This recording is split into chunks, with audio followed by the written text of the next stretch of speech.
Guys good morning, সবাই কেমন আছো? আশা করি সবাই ভালো আছো। তো চলো আজকে একটা নতুন ভিডিও। যাওয়ার কথা হচ্ছে মন্দিরে, তো 7টার সময় যাওয়ার কথা, ঠিক আছে? তো একজন দেখো এখনো পুরোপুরি ঘুমাচ্ছে, চলো তোমাদের দেখাই। এই দেখো একজন হচ্ছে ঘুমাচ্ছে,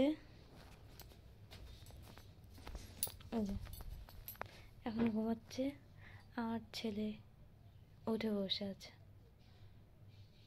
দেখছো? এই দেখো তার বাবা হচ্ছে ঘুমাচ্ছে, অসুবিধা নেই, ছেলেতেই উঠাই দেবে।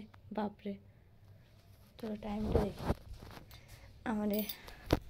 আমারে বলছিল যে তুমি একটু সকাল সকালে উঠবা, তাড়াতাড়ি উঠবা। এই দেখো 7টা বাজতে 8 মিনিট বাকি। কি গো কি গো, ওই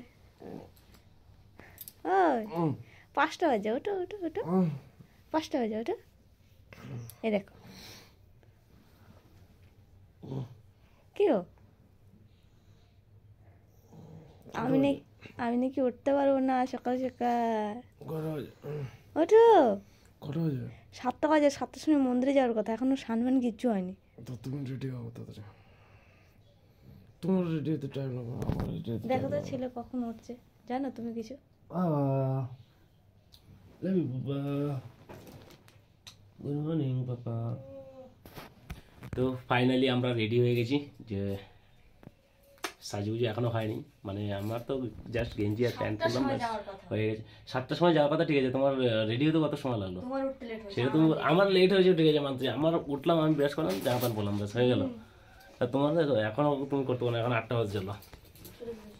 তো আজকে যাবো পুজো দিতে সিটি সেন্টারে, পিয়ালি কালীবাড়ি। তো আজকে আমার পাপাটার মুখে ভাত দিয়ে, ওই কারণে পয়সা নাই, সেই কারণে গরিবের সংসার।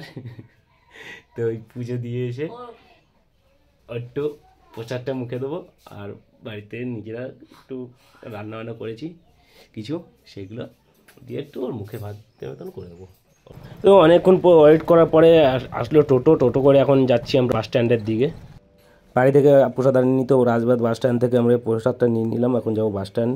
আমরা পৌঁছে গেলাম সিটি সেন্টার, এখন বাস স্ট্যান্ড থেকে নেমে এখন হেঁটে হেঁটে যাচ্ছি সামনে মন্দিরের দিকে। তো আমরা অনেক সকাল সকাল চলে এসেছিলাম মন্দিরে, কিন্তু মন্দির এখনো পর্যন্ত খোলেনি। পুরোহিত মশাইকে দেখছিলাম স্নান করছিল, দিয়ে ওই কারণে তোমাদেরকে পুরো মন্দিরটা একটু ঘুরিয়ে দেখানোর চেষ্টা করছিলাম। তো তোমরা সবাই মিলে আশীর্বাদ করো আমার ছেলেকে যেন সুস্থ ভালো থাকে। এদিকে পুজো শুরু হয়ে গেছে, কিন্তু আমরা বাড়ি থেকে কোনো কিছুই আনিনি, ফুল বা মালা কোনো কিছুই আনিনি, এই কারণে ধূপকাঠিও আনতে পারিনি। তো এই কারণে পুজো শুরু হয়ে গেছে, তো প্রথমে পুজো দিতে পারিনি, অপেক্ষা করছিলাম কখন ফুলবালা আসে। মন্দিরে গিয়ে এই ছেলেটা এই মেয়েটা বিয়ে করছিল, তো মালা বদলের সময় নিজেদের মালা নিজেরাই নিজের গলায় পরে নিচ্ছিল।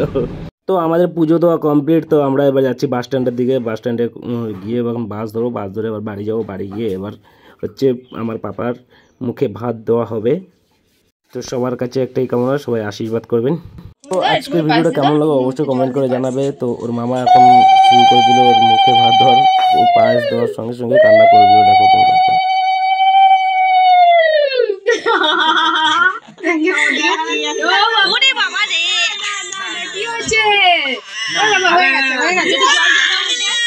জলদি